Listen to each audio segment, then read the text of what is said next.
Hey everyone, and welcome to the first of many We Need to Talk roundtables. Going into the second half of the year, if you've been listening to my podcast, I wanted to change up how I facilitated conversation and how I choose to invoke change and educate publicly. And one of those ways is by uplifting as many voices as possible. So in doing these roundtables and kind of virtual table talk discussions, I'm really hoping that it can grow and we're able to hear a lot of different perspectives about things that are happening today in this country. So today, joining me, I have writer, journalist, and activist Jill Robi. Oh, hello. I have singer-songwriter Amber Sauer. Hi. Actor, writer, activist Farelle Walker. Hello. Director, writer, producer Michael Schwartz. Hi, everyone. And no stranger to the We Need to Talk family, Mr. Drexel, who is the executive director of the Los Angeles Democratic Party. Hello, hello. I love how everybody's like multi-slash, and then Drexel's like, I'm the executive director. That's all. I don't need a big fanfare. You just need one. I love it. So I've been trying to put into words I'm friends with all of you on social media, but I've been trying to put into words just how I feel about everything that's happening in the country right now. And it really has been difficult. And I don't really feel like there's anything I could write or say that fully describes what I'm feeling. And I know a lot of people are feeling that way as well. And I feel like the events that have happened in the past week or so have kind of been a breaking point for a lot of people. And we know that, this country is no stranger to racism or police brutality. We know it was built on oppression, but in the last few years, it does seem like there has been a quote unquote increase in police brutality and racism. And I know that's simply because we all have phones with cameras now.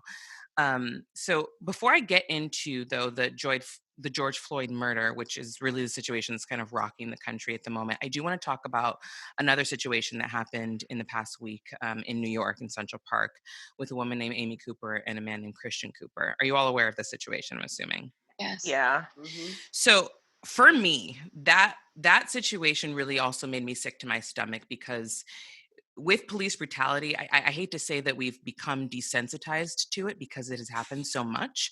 But I think what struck me the most about this situation was you saw how someone actually leveraged the race of another human being. So I'm curious just to hear how you guys reacted to that situation. And anybody can take the floor right now. I mean, it wasn't surprising to me. A lot of people are like shocked and appalled lately about these instances, but it's like, at least she was just honest about what she was doing in the moment. Like, that's what they all do. Mm-hmm. That's what, any instance where, a white person called the police on like, a little girl selling water or people trying to go to a pool. I mean, it's all the same thing, but at least she was honest. Like, nothing bad is actually happening to them, but they want something bad to happen to the Black person. Right. So like, if someone is shocked by this at this juncture, they have not been paying attention. Farelle? For me, it was just kind of personal. My brother lives right across the street on the corner of Central Park. And so like just today when I was speaking to him, I know he was taking my nieces and nephews out to play for a regular day. I know he's scared of dogs, even though I'm a dog mom. And I know that he also always travels with what he calls toys in his pocket, just in case, because he's fully aware that he might have to be prepared and protect himself at any given time. That woman is no different from many women.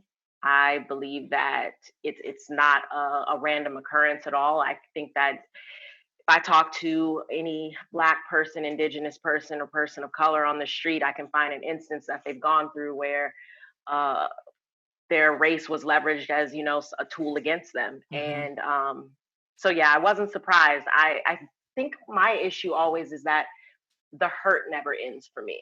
I'm not numb yet. And in one way, I am proud that I'm not numb yet. But in another way, I wish it would come just so I can just continue the fight. Mm. But I don't know, maybe me not being numb is the reason why I'm able to continue the fight. So Right. Yeah. Michael, you live in New York. I'm curious what the response to that situation was like up there. Yeah, I mean, it was certainly the biggest topic of conversation at the beginning of the week. There was think pieces, the story evolves obviously with finding out that she's fired from her job, finding out that the dog is being taken away from her, right? The narrative was strung out. part of the interesting part of the conversation for me was people saying she knew exactly what she was doing. And I think what's interesting about that is I think in a lot of these instances, people don't know what they're doing. It's so the racism is so deep, it's so ingrained that they don't even know that they're doing it. And that's a problem that needs to be addressed, is the lack of awareness. You know, a lot of people this week are saying it's not enough to not be racist, you have to be anti-racist.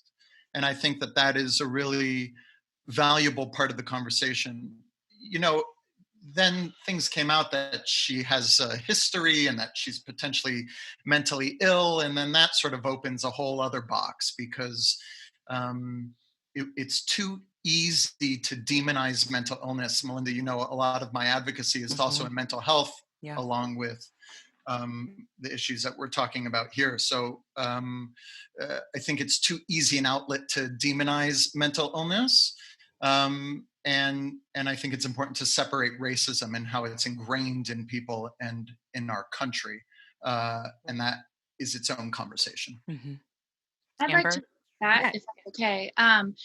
Just specifically what you were saying in regards to, and I'll call it out for what I believe it to be, that deeply rooted privilege that's so far down that there are potentials for white people, specifically white women, to be unaware of how they're coming across. However, and this, I can only speak for myself. I cannot speak for all white people, white women.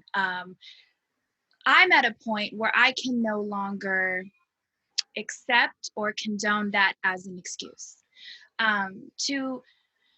To imply a lack of awareness at this point with the state of current affairs that's going on in the world and everything that's happening, all the resources, the literature, the things that are out there, the activists, the civil rights organizations, the things that people are trying to put in people's faces, to me, lack of awareness is just no longer a valid excuse or reason for this kind of thing to happen, and for us to somehow, you know, sweep it under the rug and allow the Amy Coopers of the world to somehow, you know, move on and be forgiven as if they didn't understand what they were doing was wrong. And then she came with an apology, which on one hand, you can look at that like, okay, I appreciate the fact that you will acknowledge at this point, but I question the genuineness of that. And that brings me back to that deeply rooted privilege and the lack of awareness that we use too often as a crutch for not having enough information to have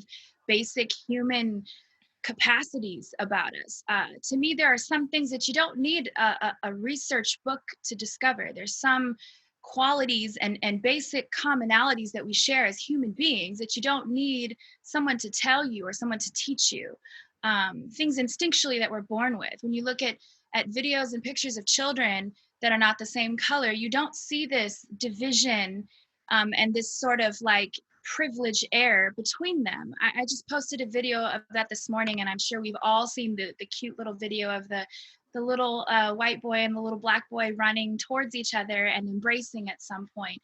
And to me, that is such a imperative visual, because that privilege thing, that it's taught, you know, this hatred is taught, this idea that one skin color is somehow superior to another is an agenda that is taught. And so I don't know, I'm just at a place where I am at my wit's end, and I'm not Black, I'm not African American, so I can only imagine how it feels to wake up African American every day in this world.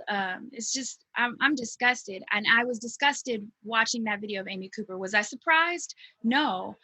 Much like what Jill said, I was not surprised at all, but disgusted, yeah. Disappointed, yeah. You know, it's past time. And I was disappointed at her apology too. Like I said, it's past time for these excuses to be relevant anymore. There's too much information out there. There's too much in your face out there, you know, to use that. Right. I think what continues to surprise me with situations like this, you know, we always have the funny hashtags, you know, barbecue Becky, or like whenever we're calling people Karen, but it's in the age of the cell phone. It's like, you know that you're being filmed. You know you're going to go on social media. You know this is going to go viral. Why are you like? It's a small hill to die on, really, for these people that continue to make these kind of choices to honestly just actively want to be she was putting his life in danger pretty much is how I viewed it. Like, you're calling the cops specifically saying an African American man is threatening my life. He's filming you. You know that it's going on Facebook. Why are you making that choice? But it goes to what you said, Michael. It's like, she probably didn't even know that she was doing that, you No, know? she knew. I'm sorry. I believe she knew. I believe she knew exactly what she was doing. I believe her tone when you watch the video, when she says, well, I'm going to tell them that an African-American man is threatening my life. She knew exactly what that statement meant. She knew exactly that the cops were going to come and defend and protect and serve her and not serve and protect the Black man, who, by the way, is a Harvard graduate.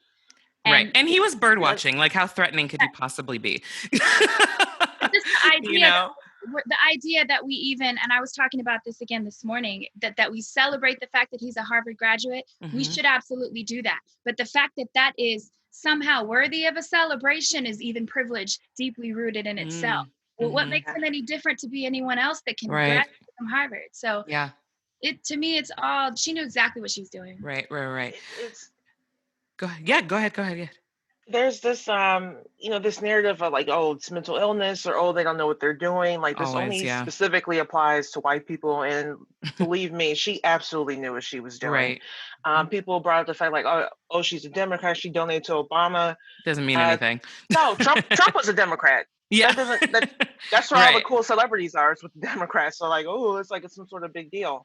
But no, even in her apology statement, which was going to be rejected as far as I was concerned anyway, she was double speaking. Like, oh, what? Like, I thought he was going to poison the dog, or I thought this. Like, no, you didn't. I don't know if you can use profane language now, so I'm like trying to mentally censor myself on what I want to call her. But no, you didn't think those things. Like, the threat was clear before she made that call. Right. The threat was absolutely clear. And it's not that I know she knows what she was doing in that sense, but when I say that, I mean that, like, I don't even know she realized that it was in her. You know what I mean? And I think that's the point that Michael was making, is that they don't even know it's in there until they're in that situation. And then you're like, oh, they're racist, you know? That's the decision itself. Exactly. 100%.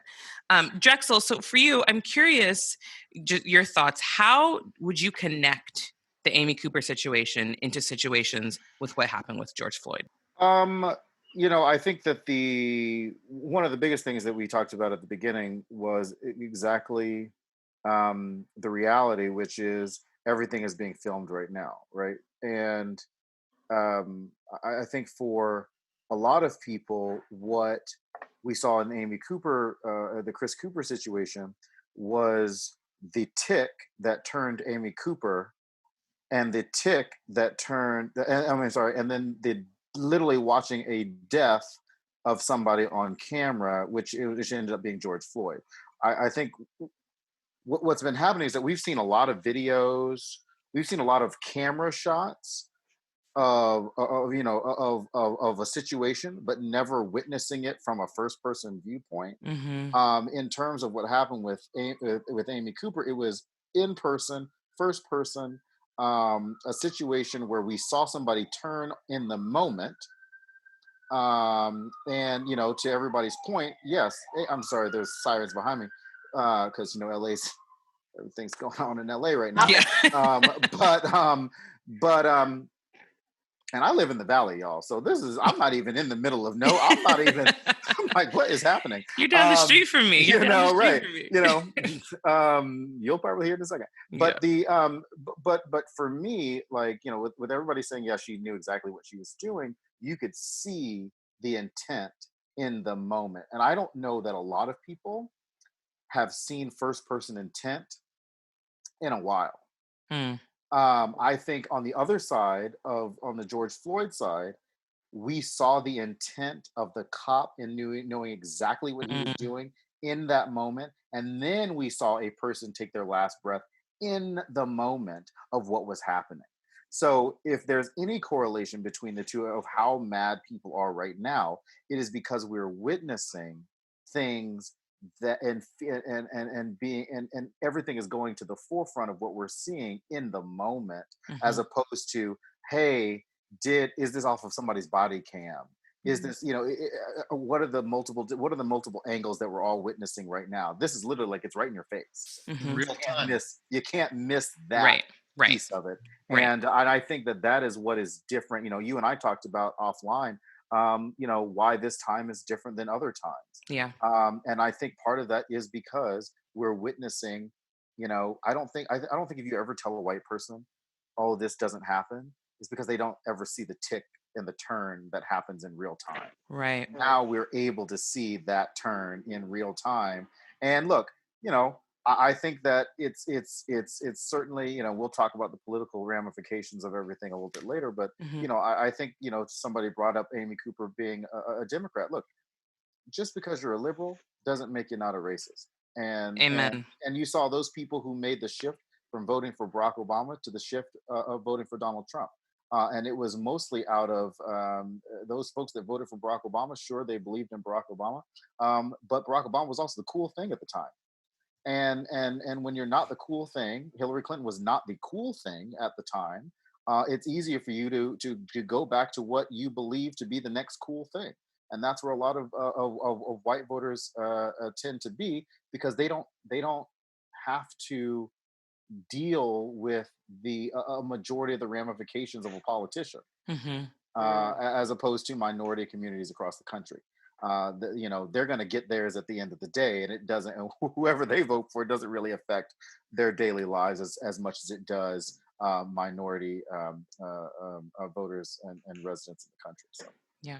I think for me with the George Floyd situation, why it was kind of a breaking point is, and I don't want to say, and we talked about this again, Drexel, the other day, I don't want to say that I was becoming desensitized to Black men being shot, but it's something different when you see the oxygen slowly leave somebody's body, as opposed to not really, we don't ever really actually see a lot of the videos where they are shot or they're hard to make out, but that was just the common narrative. A Black man was shot, a Black man was shot, a Black man was shot, unarmed Black man.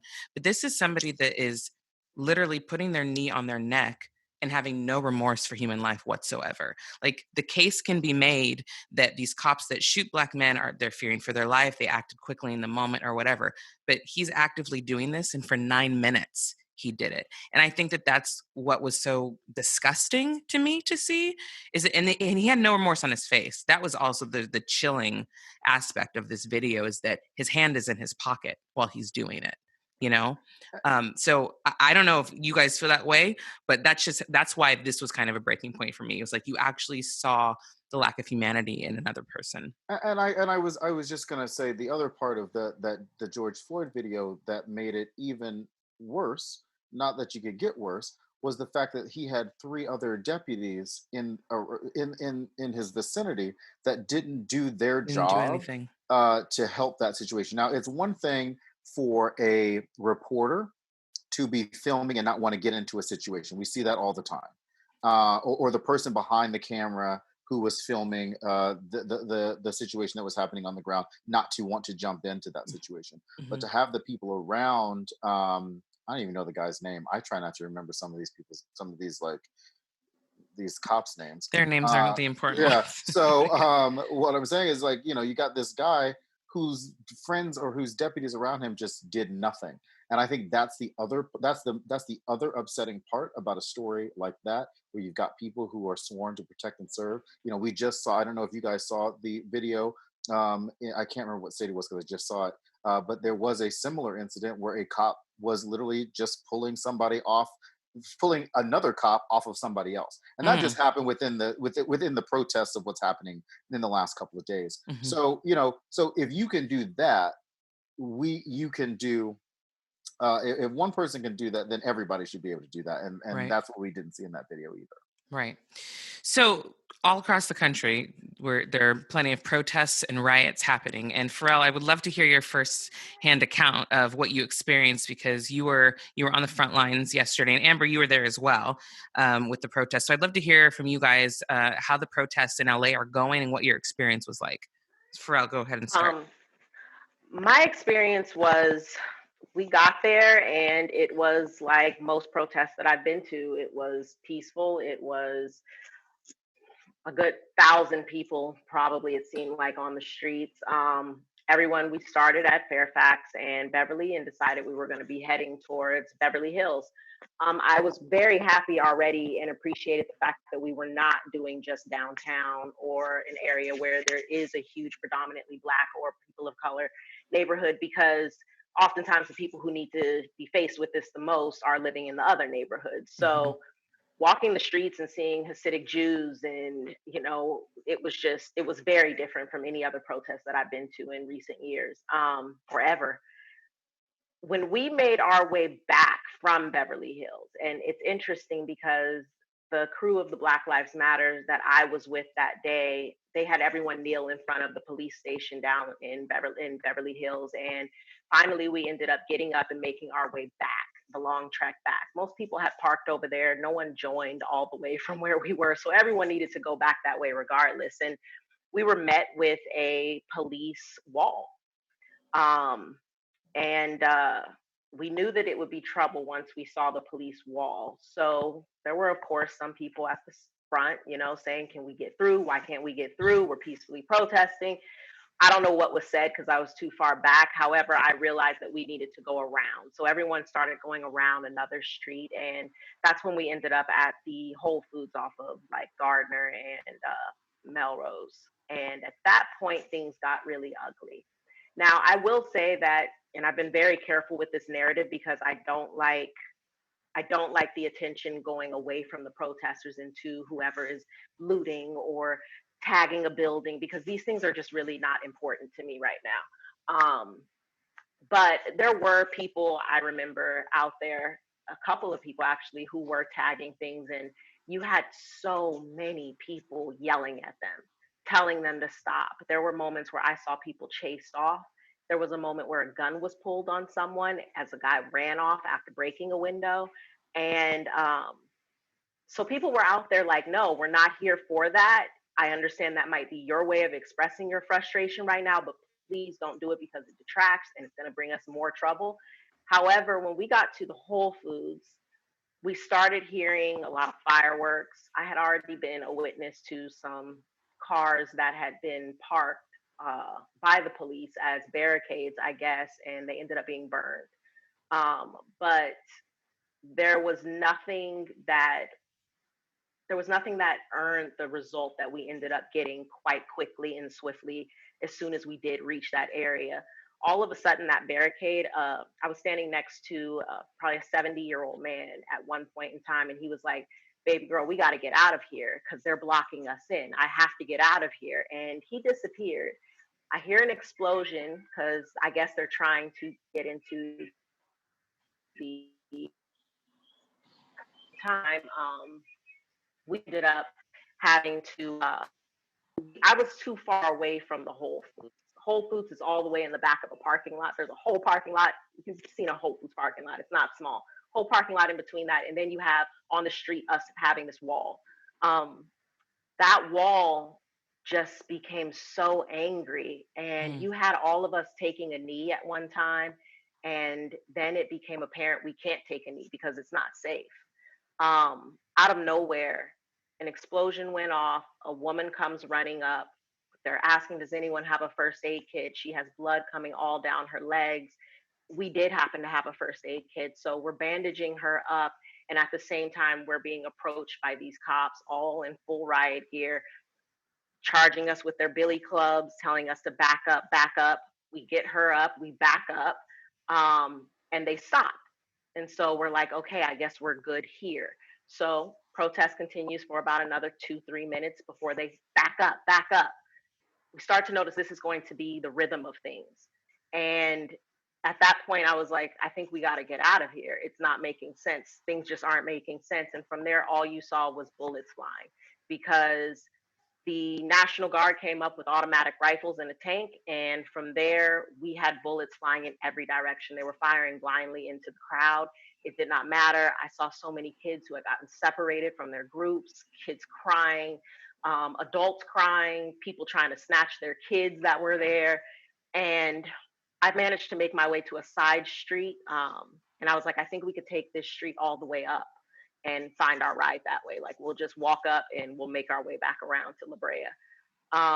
unfortunately, at that point in time, the police wall got an order that they could just go.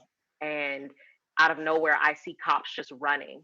And so we're trying to get up this street, and I am thrown on top of a moving vehicle with my fiance. He puts his arm out in front of me to cover me. And at the same time, they're dragging him back. And I'm like, no, I'm holding on to his backpack. Like, I'm not going to be separated from him regardless. And I swung. I matched with my fist ended up hitting a officer's chest, and at that point in time, they're yelling at us, "Get the fuck up! Get the fuck up! Get out of here! Get out of here!" And I'm like, "We can't even leave. Like, what do you want us to do?" And they push us back onto the cars, and at that point, they start firing bullets at us, the rubber bullets. Luckily, Devin had his arms over me still, because instead of me nursing his wounds, it probably would have been in like my soft stomach, and I haven't done a workout in I don't know how long. So I definitely would have been internal bleeding or something or other. And at that point in time, there was one lone Black cop that appeared out of nowhere. And he jumped in between, and he was like, "Please." He looked me in my eyes and he was like, "Please just get out of here, go." And I was like, "We're already on our way." And that was when we managed to make it back up the street, because he turned around back to them and kind of, I guess, gave their attention to someone else. That same lone Black cop I saw hitting someone with a billy stick as I'm running up the street, though. So the narrative of like there's good ones and there's bad ones really left me yesterday, because I said, if you have any authority over you that makes you go against your humanity, then you lose that title of being a good cop. Yeah, you might still do good deeds. You know, you might shoot hoops with the kids in the neighborhood. You might make sure that I get into my car if I'm stuck on the freeway, you know, wait until AAA comes with me. But you are not a good cop in the essence of you will turn on a minute on an innocent crowd and do what you did. So Amber, what was your experience like? First off, I mean, I would be remiss. I already said this to you off the podcast, but even just after hearing more detail, like I'm sorry that you had to go through that. And I'm glad that you were able to make it out. And I assume that your fiance also made it out. So I'm grateful for that. Well, the top of your story was similar to mine.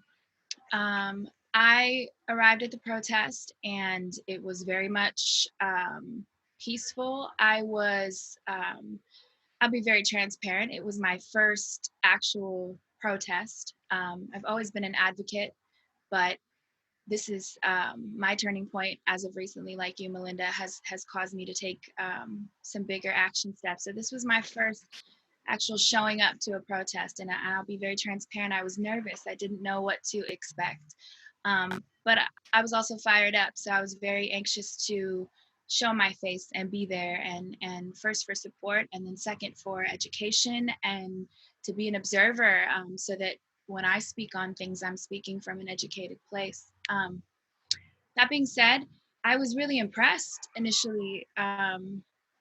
Like I said, without knowing what to expect, it was very empowering. It was very, when we were still in the park before everyone started to move, it was so many people there, and signs, and just the energy and the air that you felt was like, we are tired of this, and that you felt this desire for change. You felt this desire for something better.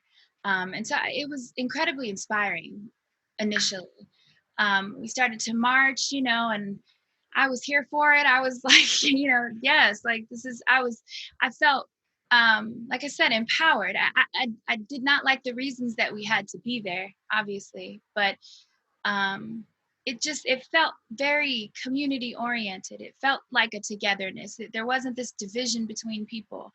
I was also really surprised at the amount of people that look like me that were out there. I like I said, without knowing what to expect, I think somewhere in my head I half expected to be a part of a minority out there, but there was actually quite a lot of people that looked like me, and it impressed me initially. Moving forward to when we got into the streets, we ended up, forgive me, I was not paying attention to the corners that we were on.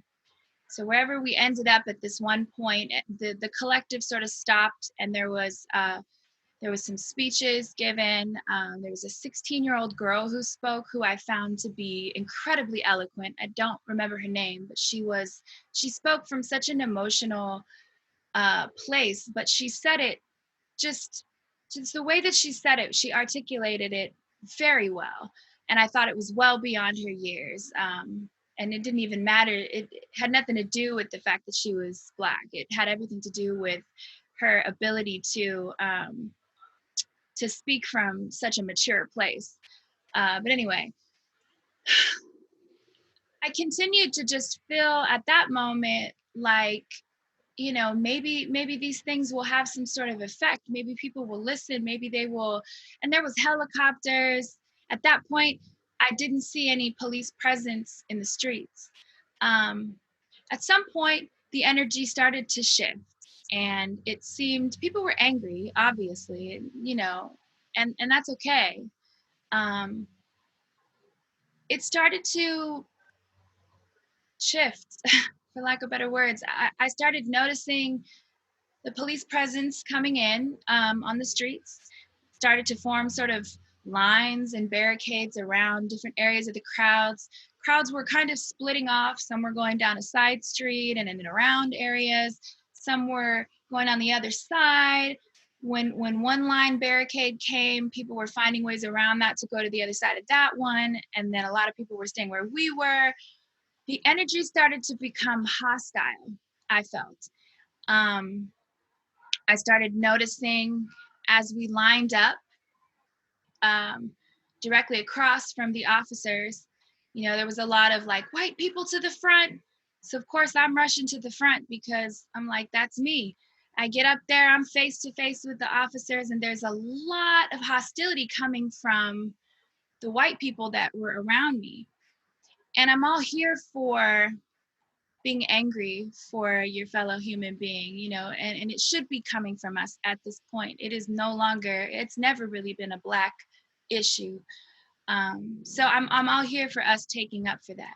But where I felt really disappointed in people who look like me was to your point, Farelle, I started seeing a lot of tagging, and I started seeing a lot of instigating from the white people in the front. Now, we've all seen that picture of the white people that created the line in, I guess it was Minneapolis. And that looked to me like a solid stand of people just, you know, coming together and just holding their ground. This felt very antagonistic. This felt very instigating. Once again, it's hard to gauge that, you know, is it okay for people to be angry, and isn't it okay? I'm angry. And I can get very passionate and I can get in people's face with the best of them. But I didn't feel that what was happening or what I noticed was productive. Quite the opposite. Actually, I felt it was counterproductive to the point that Black Lives Matter was attempting to make. So in that regard, you know, there was a lot of, I feel like there was a lot of conflict of interest even among that group of people, to the point where some people were like, hey, you know, don't do that. And like you were saying, Farelle, people started getting called out for doing that. Like, hey, that's not why we're here. You know, that's not helping the cause. Ultimately, I think the saddest part for me about that part of my experience was when I was home later and was looking up online news sources. The narrative that I was hearing was that, you know, the Black Lives Matter movement had turned unpeaceful, and that Black people were looting, and that Black people were defaming buildings and burning police cars and breaking windows and you know, causing disturbances and instigating and all this stuff that I witnessed with my own eyes, people who look like me, not Black people. And so I was infuriated when I got home and I saw that, because it's disgusting to me that the same media that controls the narrative continues to project a narrative that's not accurate for a cause that these people from Black Lives Matter and Black people in general never asked to be put in to begin with. So like my experience with the protest, sorry, go ahead. Oh, but that's why it's important for you to say your firsthand account so that people can completely, yeah, absolutely. And it should come from me. And it did. I made a video, I put it out, and I will continue to do all of those things because at this point, it needs to come from people. And that's why I went, to be honest. I needed to see it with my own eyes. I needed to be able to say, no, I'm speaking from an educated place. This is not from a biased place. This is not because I've dated a Black man. This is not because I have Black friends. This is not because I'm immersed in a culture and an industry that I respect and love. This is because I saw it with my own eyes. So yeah, I mean, I was empowered at some point and also disgusted. Well, Farelle and Amber, thank you guys for being there. I would be there if I didn't have a little one. Absolutely. If I had a little one, I would not be there. Right. Drexel, for you, I'm curious, how much change do you think that protests do end up bringing about politically? Well, obviously, I think they bring a lot. Pressure campaigns play a huge role in politics.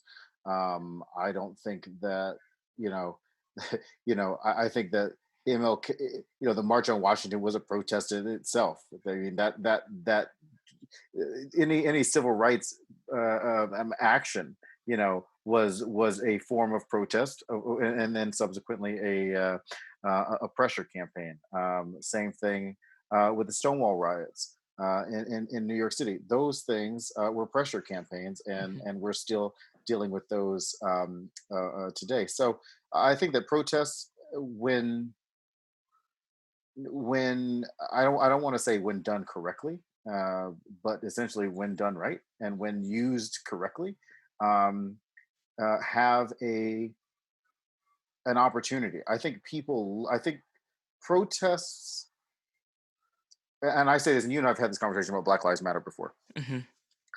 I think that I think that one of the hard things about people rallying around Black Lives Matter is that there's not one central leader calling the shots. And it's hard for people to listen to a bunch of people talking as opposed to having one leader say, this is the shot that we have, we need to move forward and we need to do that. And so sometimes, because sometimes messages can get convoluted.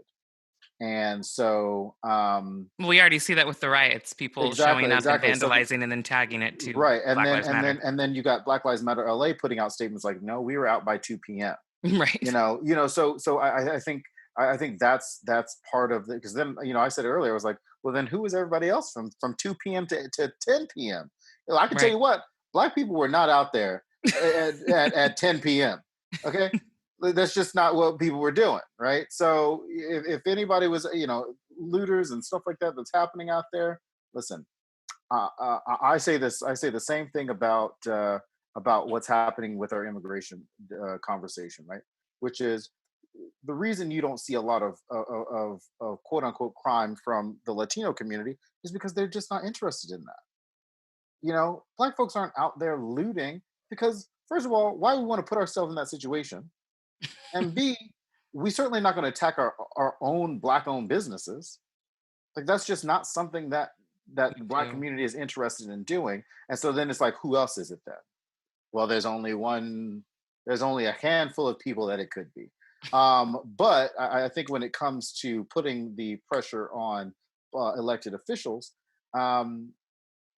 there are protests matter. And I think, certain types of politicians certainly hear that. Some people use it to their advantage, unfortunately. But I'd rather them use it to their advantage and get things done than not at all. And so, so I think that's kind of where protests have historically been well positioned to make some change. And successful, yeah. Jill, you post a lot on social media kind of about the elections coming up in November and people's views on Trump versus Biden. And I'm curious how you think this specific situation is going to play into the elections in November. I think it might play better for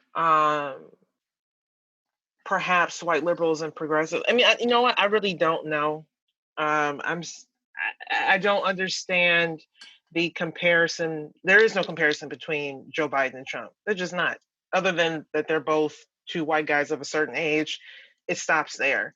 In all honesty, here you have and I don't even like to call him this. Here you have a guy in the White House who likes to uplift white nationalism, white supremacy, Nazism, whatever. And under his presidency, we've seen an escalation in hate crimes. We've seen an escalation in hate groups. We've seen an escalation in, people feeling more comfortable with their racism. So to sit there and say that, Joe Biden is exactly the same, just, in a blue hat, right? Joe Biden is not promoting violence against minorities. He's not promoting violence against Black people. He's actually doing the opposite to anyone who's actually been paying attention. And that's part of the problem, is that people are like, they're not paying attention. They're not doing their research. Like, really all you gotta do is look at Twitter or Facebook, and you can see his posts, you can see his videos where he's condemning these things. And what was important to me is that back with, not that that was this long ago, but with Ahmaud Arbery, he called it a murder.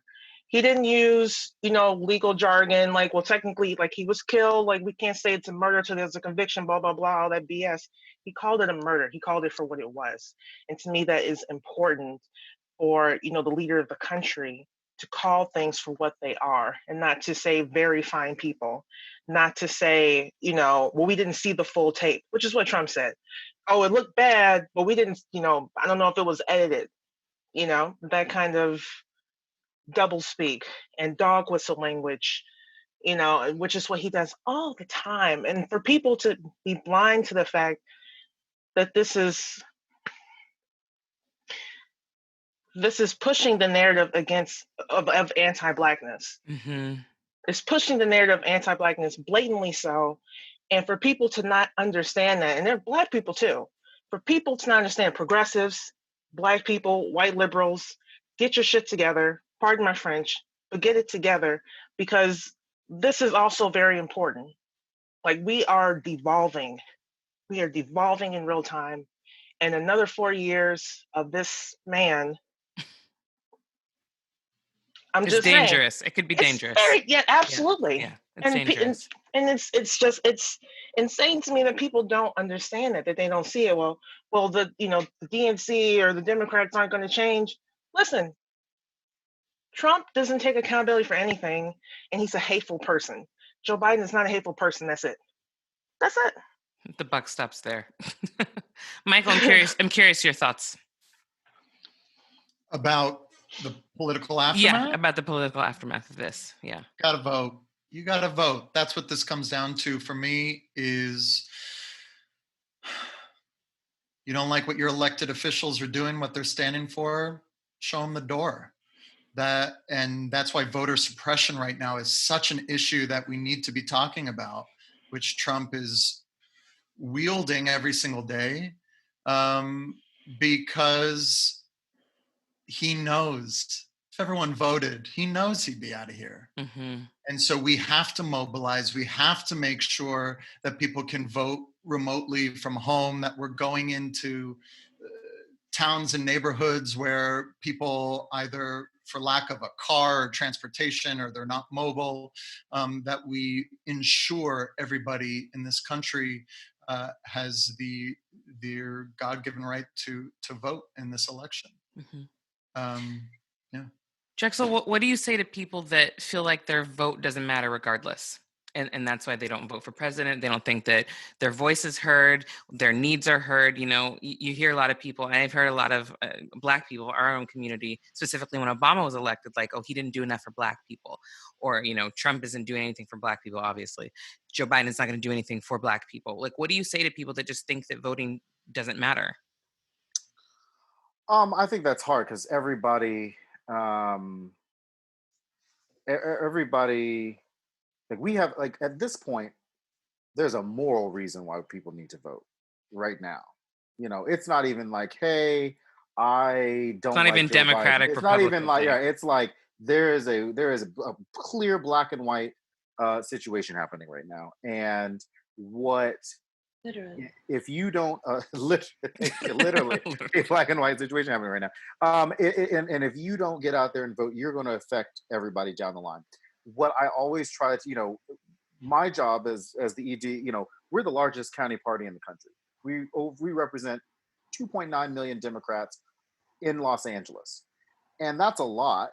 And what you have to remember is that what happens locally, the public safety alerts, the county supervisors, that local elections matter the most.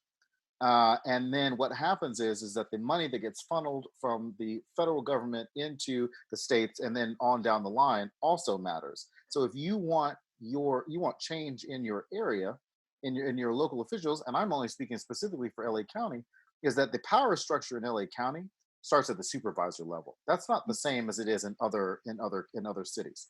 So the supervisors supervisors represent here in LA County more people than congressional leaders, and they have a lot of power because they have the power of the purse. And then on down, you got city council on down because we're kind of a contract city here in LA, municipalities. And so what I think that people have to remember is that you're not just voting for a president. You're voting for the elected leaders that have to make up and make decisions, day-to-day decisions, not just about potholes on the street. It's about whether or not that elected official is going to divest from private prisons, where their vote ends up going at the end of the day, what they're going to do on housing, whether or not there's going to be affordable housing, how we're going to tackle homelessness, how we're going to tackle youth development, and so those and police brutality, probably. and police brutality here in LA City right now. I'm sure people have seen, the city council budget, the mayor's budget has an increase in funds for LAPD for no reason. It's divesting in certain areas that need more funds and increasing the budget for LAPD. And you're like, why? There's no real need. The LAP doesn't need any more money than it already has. Yeah. And so those are the decisions that have to be made. And you've heard me talk about it all the time, which is you can't vote for something. The problem with America is that we vote and we vote blindly, and in a lot of cases. And I always ask people, especially when I'm in rooms with people, is the first question I ask is, do you know who your representative is? If you can't answer that question, and you've heard me ask that question before too, Malynda, like if you can't answer that question, that's a problem. But that just means you're not paying attention. That means you yourself are privileged enough not to know who's representing you. And I'm not even talking about white people. I'm talking about black people. Everybody. Latinos, everybody. Yeah, if you can't have if you don't have a clue, maybe who your city council person is, or at least your congressional leader, that's a huge issue. And I think that if you knew about that, who that person was, I promise you would look into them more than you would if you didn't know. Because ignorance is not always bliss. The other part of that is you got to get people to run. If you're out there saying, I want to do more, and there's no such thing as being qualified to run for office. You got so many different types of people running for office now, as you just do it. Literally, if you're the only person on the ballot, you win in some cases. And or you're not going to have somebody running against you. And then you get involved in your local Democratic clubs. You get involved with what your local party is doing, or the state party, or whatever. And you just get involved. Like, and you saw me post the other day. I said, look, the time for this idea of I don't talk politics because I don't want to get it in my friends, and like whatever that means to people. I'm like, I don't understand what that means. Right. Well, also, this isn't political to me. This situation, right? Black But this situation. is in the realm of political to people. Right. I don't want to talk issues, and that's why I say you're not like what I do is politics. Politics is a science. Politics is a chess playing. Politics is moving stuff around and then getting the intended outcome for democracy, right? Like that's part of my job. Right. In addition to promoting the platform of the Democratic Party. The other side of that is issue talking, is having a conversation with 6 people in a room and saying, I believe in a woman's right to choose. I believe that we don't need to be sending folks, that we need rehabilitation centers. I believe that that homeless people, we should be investing in how to get people off the street. So like those are the things that you can talk, because you believe in something. Everybody has an opinion. People Mm-hmm. have opinions all day because I see people post about it on Facebook and Twitter all day.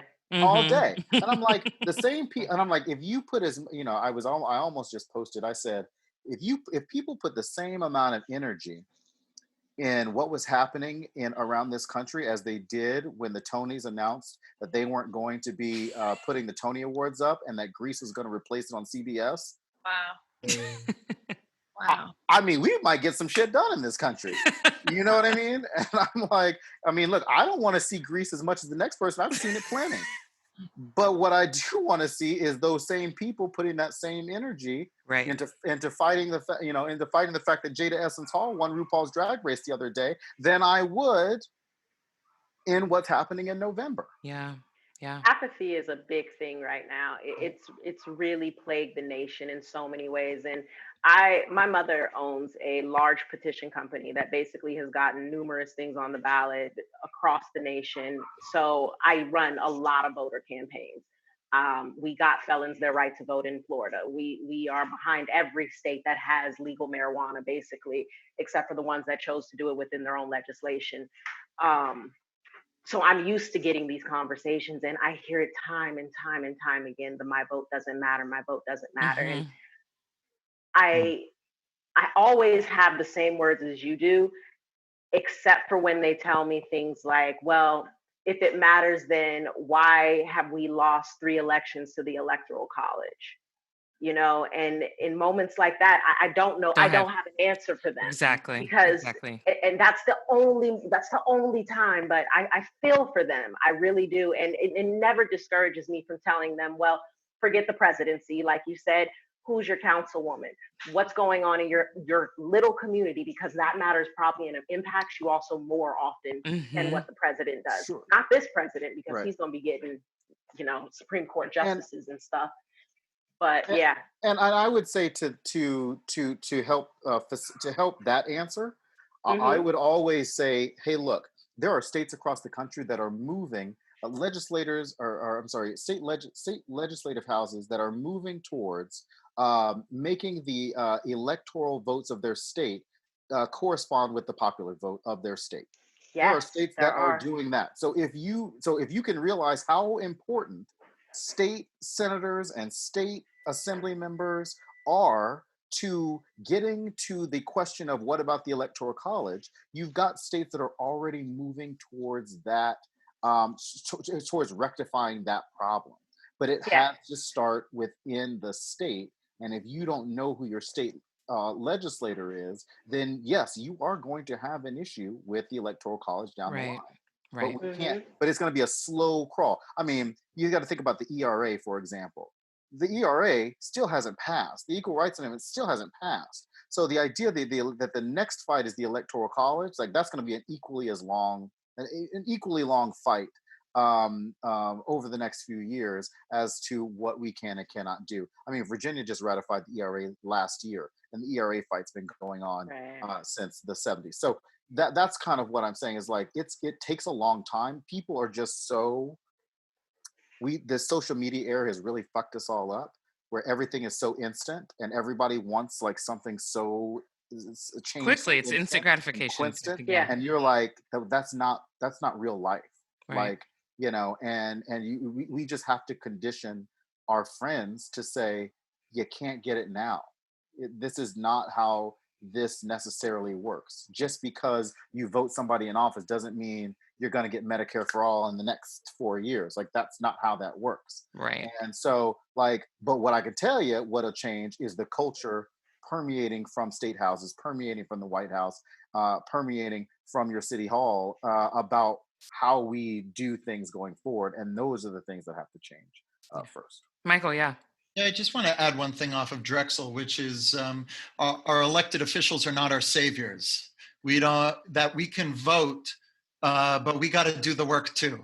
But this notion that I'll make change when November hits. No, you start it now, and part of that is making the time. I think what I see with a lot of white people is they're not making the time, and so right now you're not going to restaurants. You're not going to shows. You're not going to concerts. So instead of that what if you had a book club and you read White Fragility this week and then you talked about it next week? You know, what if you took the time, just as much as you're listening and supporting Black artists passively, why don't you get to know them and why don't you get to amplifying them, right? Right. So Yeah. there's this idea for me, and I know this is a nomenclature issue, but when people talk about allyship, being an ally to me is a passive term. I'd rather be an advocate. Yeah. To me is an active word. It means I am participating actively in uplifting people who need that uplift, in amplifying people who need that amplification. And so for me, sort of echoing back what I said before about voting, vote. It's so important, but also do the work yourself. Yeah. You don't know the answer if you're like, oh, I don't know Black authors, or I don't have Black friends. Google's free. Google is free. It's Do free. some research. Yeah. Spend some time. Take that Yeah. time away from whatever else you were doing that week, whether it's hours of, you know, video games or going out to clubs, and read a book. Yeah. Yeah. You know? So I think the work starts with that. Absolutely. But speaking on that, I love the difference between ally and advocate. I think it's a very important distinction to make. But why do you think it's so uncomfortable for people to take that step of being active in their allyship? You know, everybody, it's easy for people to post on social media. It's easier for people to post a meme or a graphic or say, I stand with you. But when you actually need them to physically stand with you, why is it so Fragility. difficult? Because people don't Fragility. well, fragility, but you said it, Malynda. They don't want to be uncomfortable. And it's like, how do you think it feels for us? Like, you want to talk about discomfort, Yeah. you know, with Christian Cooper and everything. I can't even tell you how many times I've had people call police on me. I can't even tell you. I've lost count. It's been that many, and it's always been something, you know, with bombastic language. I'm always running around somewhere. You know, I cosplay. So she's running around with the sword, or I mean, I can't even go walk in my own neighborhood without people saying, "Oh, she's doing, you know, vandalism or something made up." So when people see that, when it's their relatives or their friends, or even just someone they don't know, it's like, oh, well, I don't, you know, I don't want to be uncomfortable. I don't want to get uncomfortable.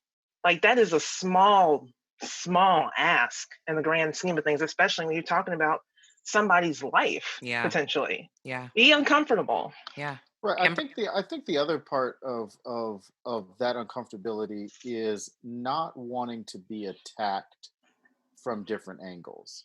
We've seen a lot of and like, I can understand the narrative, well, you know, Black folks are being attacked, right? And like obviously like there's nothing worse than that, at least right now. I think a lot of people don't know what to say because they're afraid that one or two words of what they're going to say could trigger something else from happening. Can trigger a negative reaction, an unintended negative reaction to whatever they're saying. I just read a tweet from a city council member earlier today that I got a call about at 9 a.m. this morning. I'm still asleep. That literally 3 words in a tweet changed the whole thing. And I literally was like, wow, this person had two tweets back to back, and 3 words changed the whole meaning, right?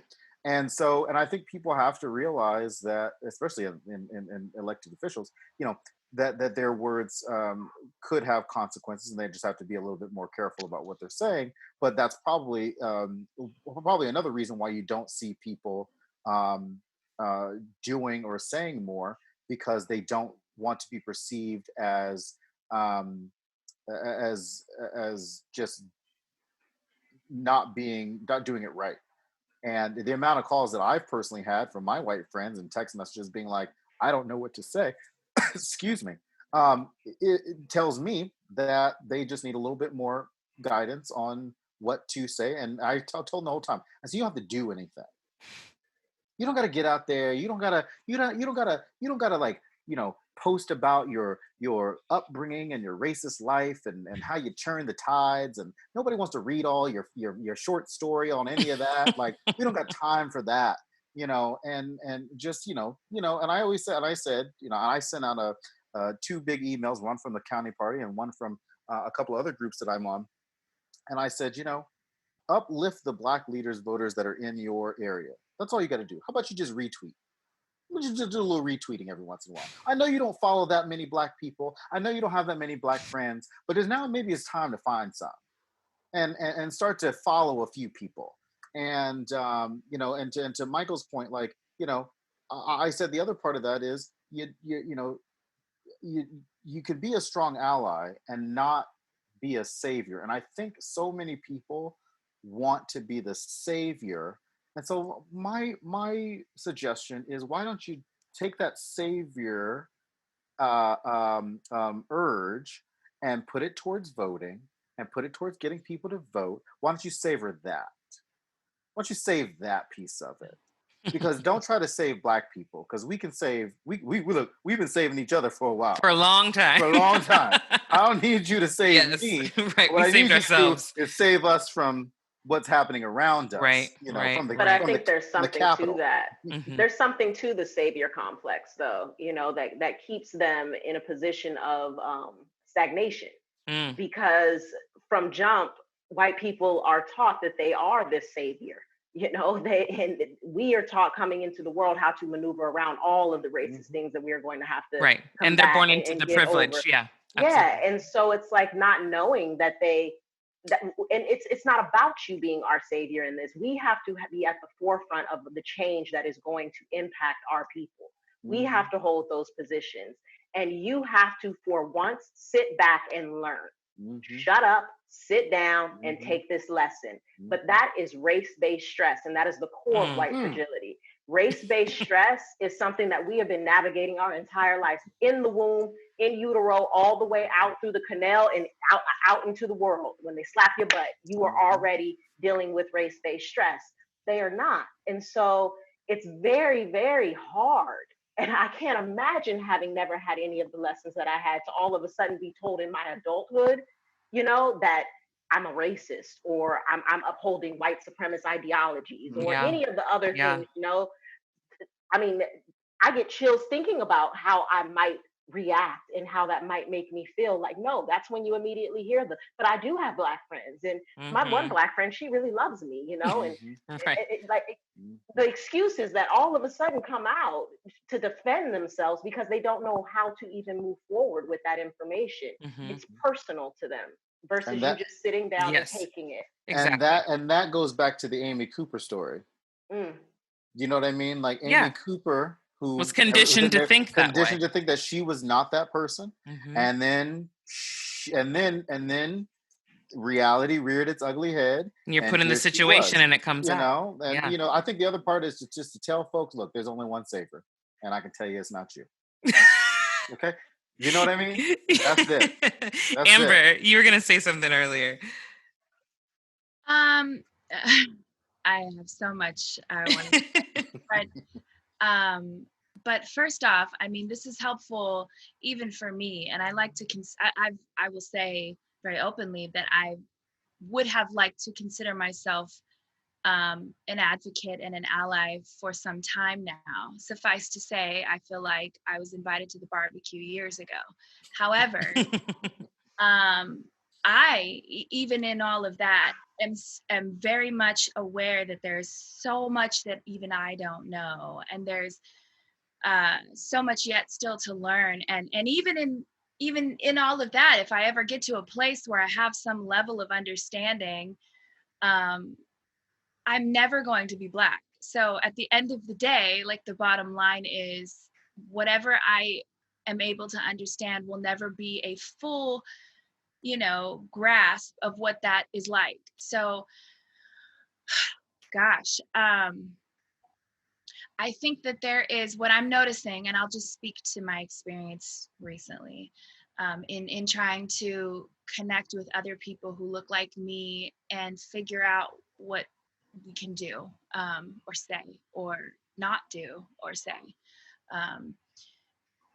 There's a lot of fear, a lot of fear-based feelings. I've come across sort of a split between white people. There are those who genuinely, in my opinion, their heart is in the right place. They want to do something. They want to say something. Much to Drexel's point, they don't know what to say. They're afraid of, teetering the line or saying something, triggerish, or even saying something that unconsciously they may not realize is not correct or accurate. And so oftentimes they fall back into the comfortable position of not saying anything. And then there are those who I would say are on the opposing side that sort of want to stand for, the all lives matter people, I'll say. There's that mentality, and that's a totally different thing. And both, from my vantage point, need to be addressed. And I also want to be clear that something that I have really come to terms with recently is putting the responsibility of that education is not necessarily always on Black people. A lot of times we are the first to run to someone and say, hey, and I am guilty of this. So full transparency, because of my desire of wanting to understand, I'm a question, they call me the question monster, because I will ask like 1,000 questions, because I am someone who desires like a in-depth, detailed understanding. So I always have a million questions. And I'm the one who will come and be like, hey, I said this and this person was upset. Did I say it wrong? Or how can I do better? And I just feel like the time that we're in now, there's nothing wrong with that, but at the time that we're in now, I feel like it is our responsibility to seek out that information ourselves. And because of things being so sensitive, I think that could be a trigger even in itself, just coming to Black people and expecting that you are the one to teach me, or expecting that it is your responsibility somehow to tell me about your experience of what my people have done to you. Like, the evidence is there of what my people have done to you, and I don't need, at any rate, it's a delicate position. I guess I'm struggling to articulate what I really want to say, because I'm also balancing that with listening to you guys, and I'll be honest and transparent about something else. And I've had to just accept this transparent position, because if I am to be an effective advocate, and I like what you said about that, Mike, I think I'm going to steal it. I desire to be an advocate and not so much an ally. And that is, allyship is a real gray area, and I don't want there to be anything gray about where I stand. So, that being said, I was listening to what you were saying, Farelle and Drexel, about the voting process and all of that. And I have tended to in the past sort of leave politics off of my social media and not really get into it too much. It's heavily controversial. And where I grew up, a lot of people voted for Trump. Where I grew up, a lot of people are conservative. They're narrow-minded. One of the main reasons I had to get the heck out of there. But also, I desire to educate those folks on where they might be wrong. And I can't fully do that unless I am someone who is also making sure that I'm educated on who my local leaders are. I don't know. And part of the reason why I don't know is not because I don't desire to know, is because I fall under what you were saying, Farelle, about feeling as though it doesn't matter, or it doesn't count, or the ideas about the Electoral College. I will say, I don't currently feel that way, and I recognize that I feel that that's been sort of almost a privileged, potentially ignorant standpoint. It's much easier for me to just go, oh, I'm not going to vote because it doesn't matter anyway, and then it doesn't require me to put the work in and seek out the information and the knowledge and then follow through with a vote. There's a lot of energy that goes into that, and if I don't have to expend it, it's much easier for me to sit on the side of, I'm just not going to vote. But the point that we're at, while politics and while this issue, Malynda, like what you were saying, is not political, the solution potentially could be. So if I am someone who says that I want to be an advocate and I want to be an effective advocate, how can I say that and yet still not be educated on the political aspect of what may contribute to a solution? So Drexel, if you have, and I can seek this out too, so I'm not relying on you for the information, just to be clear. But I think it would be helpful for other people who have maybe taken that stance in the past, who see now that we do need to kind of make that effort and do our due diligence. If there was a place that we could go, and maybe this exists, I don't know, a one-stop shop website or some sort of resource that we could find all of that information, phone numbers, emails, whatever we need to look for to educate ourselves on those things, that would be helpful to know. And I would love to also share that information with people who maybe felt like I did. Yeah, I think that it depends on where you live. Like if you're in LA County, obviously the LA County Democratic Party website, has a lot of that information on it, and we're constantly building the information that goes on there. And then it's, I think instead of, like, for example, like people post a lot about Donald Trump. If you separate the person from the issue, it's a lot easier for people to post about it. If you're posting in real time about something because it's happening in real time, and people get turned off, Hillary Clinton, whether or not it was Hillary Clinton, whether or not it was Barack Obama, whether or not it's Nancy Pelosi, anytime that you bring up a controversial name, that's what they're automatically turns people off to what's happening. Right. But the moment that you talk about the issue that's at hand, people respond a little bit easier and have a little bit more comfortable, have a little bit easier time responding to that. I think, if you're posting and the problem with and I'm just assuming that part of the reason why folks who come from areas that are predominantly Republican or predominantly Trump areas is because they don't want to have to deal with whatever is coming from back home. They still have family in those areas, and they don't want to feel like they are causing any more trouble than they have. But sometimes you just got to cause trouble. You moved out of there for a reason. Now it's time to cause a little bit of trouble. Yeah. The other part of that I always tell people is that all politics is personal. You just can't escape it. Whether or not this issue is not political, it is political because it's personal. And that's the reality that we live in. And so, I think that's another way to kind of get through apathy, is to apply it to your personal experience, apply it to your personal life, and find the things that connect you most with what's happening.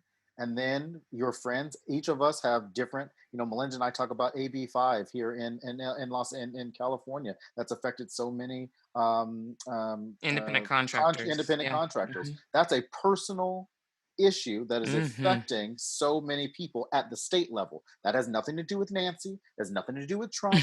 That has nothing to do with Adam Schiff and Russia and all that stuff. That has absolutely everything to do with what's happening here in California and to the people here in Los Angeles. And if you know that, and you have friends that are affected by that, it's easier for you to say, that's affecting my friends. I don't like it. We got to figure out how to do it.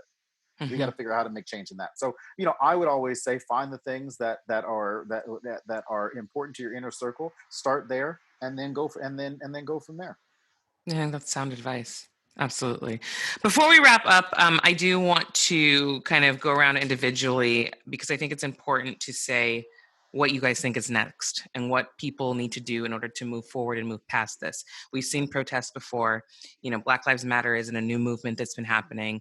Police brutality, it's not a new thing that's happening. So where do you think that we're going to go from here? And what do you think people need to do next? And what may you even do personally next to move forward? So Michael, I'll just start with you.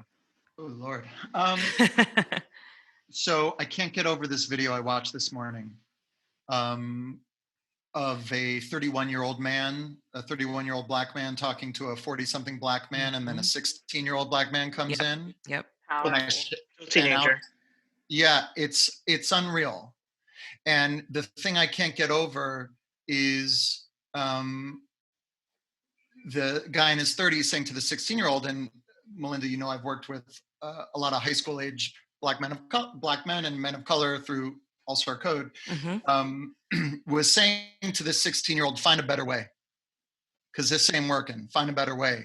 And what's so interesting to me about that, especially Malynda, now that you're a new mom, whenever people lately, I'm in my mid 30s, people are like, oh, I can't bring kids into this world.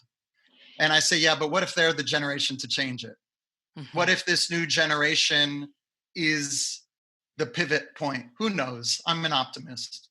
But I think it's so important to focus on the new generation. I think it's so important to reach young people, mobilize them, get them interested in voting, get them interested in their local government, their local communities, like you're saying, Drexel. And I think we have to keep these conversations going. So Malynda, the first thing I'll say is thank you. Because you have no obligation to do this. None of you have any obligation to talk right now, to answer anyone's questions. And keeping this conversation going and not stopping it, not squashing that flame, is to me what will hopefully one day be the turning point. And I think it's gradual. We have made a lot of changes in this country. We always forget we're a new country.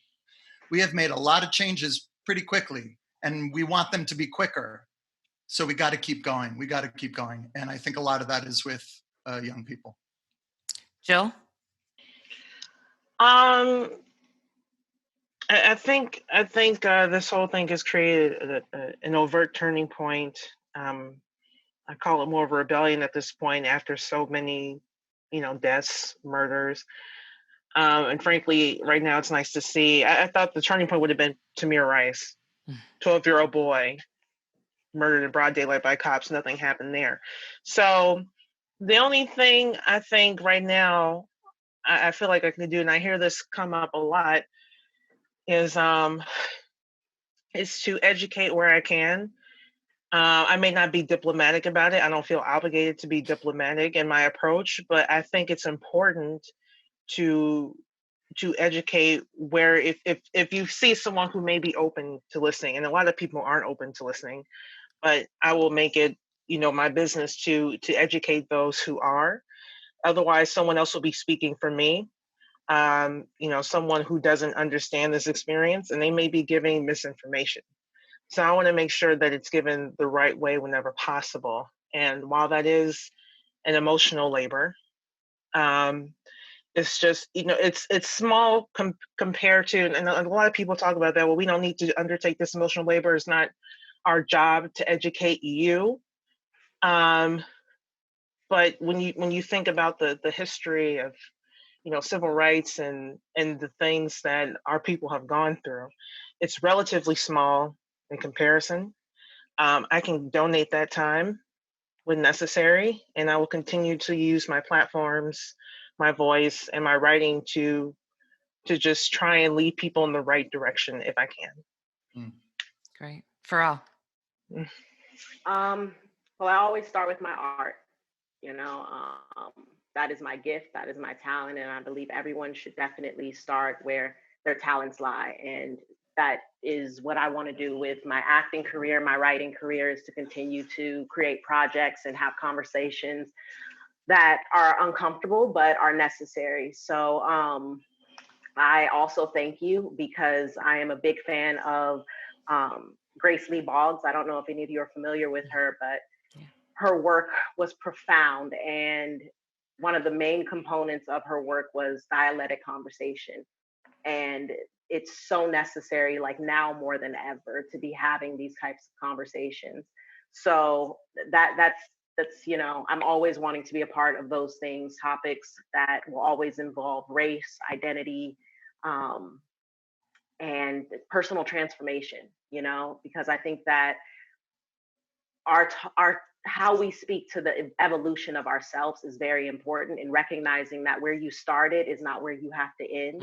And people from all walks of life really looking at themselves where they stand and really doing that man in the mirror thing and saying, okay, where do I want to end? Who do I want to look like 5 years from now, 10 years from now? So that's big for me. I also am very active in mass liberation projects, and I encourage many people to take part in that, because I feel that a huge part of our Black population has been and felt the effects of mass incarceration. And so if we can end that and start to decarcerate, then we will be making waves of change for many families and many structures that have been, completely denigrated. And so Mass Liberation of Nevada, I always tell people to go there. They have a website. It's a great place to gain knowledge and participate. We are able to get people out of jail all over the country, and we do that. Also, one other thing I was going to say was Layla F. Saad. I hope I'm pronouncing her name correct. She has a book about and a whole program about being a good ancestor academy. And I encourage people to do that. Really dive into understanding who you are, no matter what race you are, no matter where you fall. We all have humanity, but we all have responsibilities. And so learning how to navigate through this very, very tumultuous time is very important for us to all see each other on the other side of it. Right. Amber. Once again, I'm struggling to articulate the words, and I'm really just trying to be a sponge. So I guess I'll start there. If this experience, and I say this experience, if the most recent events that have happened have shown me anything, it's that the best thing that I can do is learn. The best thing that I can do is be a sponge. The best way that I can advocate is to be able to speak from an educated place.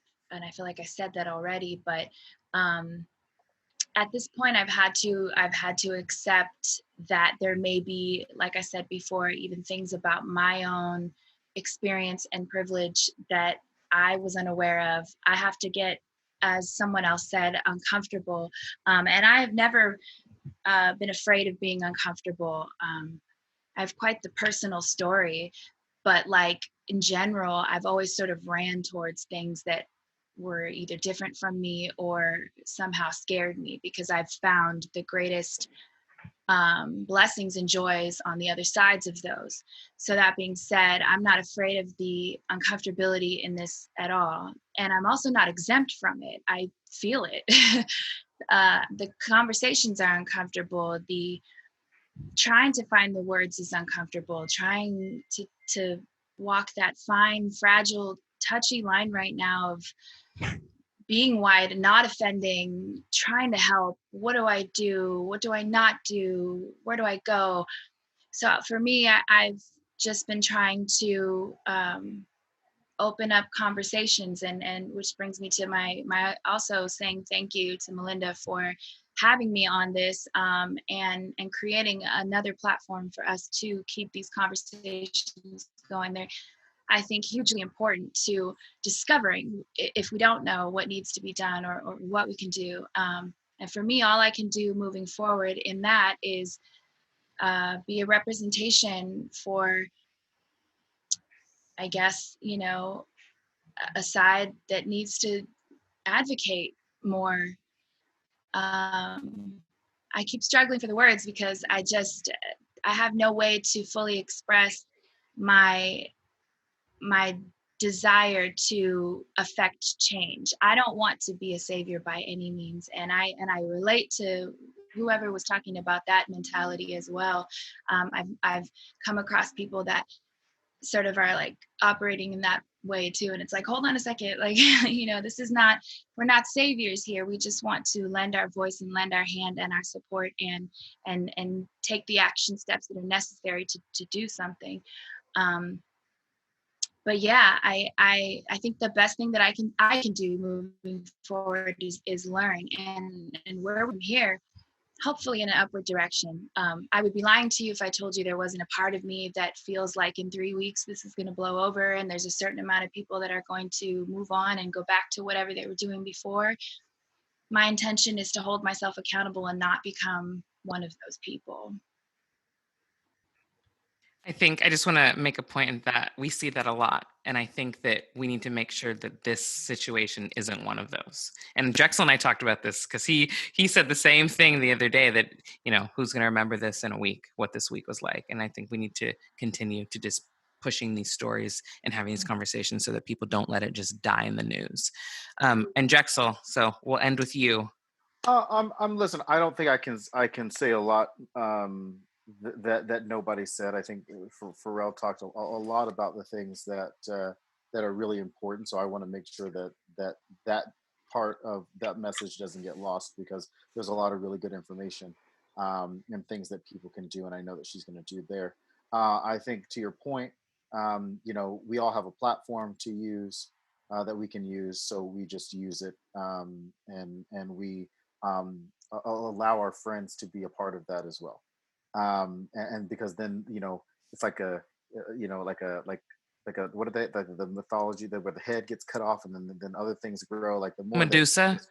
Is it Medusa with the head? Isn't it Medusa? Yeah. I don't know, one of those people. But like the more that we have the conversations, the bigger our network gets, right? So I always tell people, speak up, just have those conversations, use your platforms, and certainly don't do it when it's in the news, because obviously silence certainly has cost a lot of lives. I think you're reaching out to your Black friends, like I said, if you have them. Some folks don't. If you don't, go get some. Look, I don't know what to tell you. And look, and it's sure it might be a product of how you grew up, whatever. Yeah. But you got no Black friends. That's whatever. And take those cues from those local and Black, those local and national Black leaders. If folks are out there saying, this is what we think you should be doing, take that for face value, take that for what it is, and just do that. Like, don't try to come up with your own version of that. You'd be like, oh, that's what I'm going to do, and then do it. I think the other part of what we need to be doing, and certainly I need to be doing more, and everybody can do, is supporting those local Black businesses. I keep a list of Black businesses here in LA. When I used to work at Macy's, I would always want to make sure that I worked primarily with Black businesses to kind of give them an opportunity to work with a company, a national company like Macy's. So and now I'm in that position of overseeing an organization that has a huge reach here in LA County. And the last thing is, I think, is just holding, once you figure out who your elected official is, it's holding them accountable for the things that matter to you. Yes. And having those conversations, because everybody has a district office. That means it's close enough to you to where you can literally go visit them and say, hey, we got this going, or calling them up and different things like that. Holding them accountable for their words, for their votes, for their actions, because that's going to help move them along when they're up for re-election.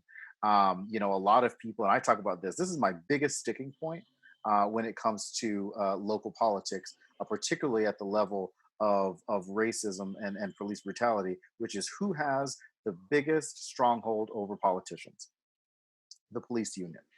And I said this to somebody earlier, I said the Horcrux, if you're a Harry Potter fan, of of what's happening across police forces in America is the stranglehold that police unions have over politicians. And because the police union and police forces, the police forces and those a part of it will always fall back and say, I will always be protected. You break the police union up, you break the police unions up, or at least their stranglehold over what's happening, you might see some movement and some change. And that's going to start where you start to elect politicians, or you start to run for yourself and say, I am not going to be bought into whatever the police union is throwing my way. And then, of course, voting in November is also equally as important too. So those are just everything that Farelle said. And everything that's what you said. That everybody said, that is going to be super important to that. So I love it. Well, thank you guys so much for donating your voices and your time to this conversation. I appreciate and value all of you and all the work that you're doing to invoke change. So please just continue to have people have these conversations and keep fighting the good fight. And thank you to those of you that were tuning in and listening. Make sure you subscribe to We Need to Talk on the Spotify and on Apple Podcasts. And we'll talk again soon. Bye.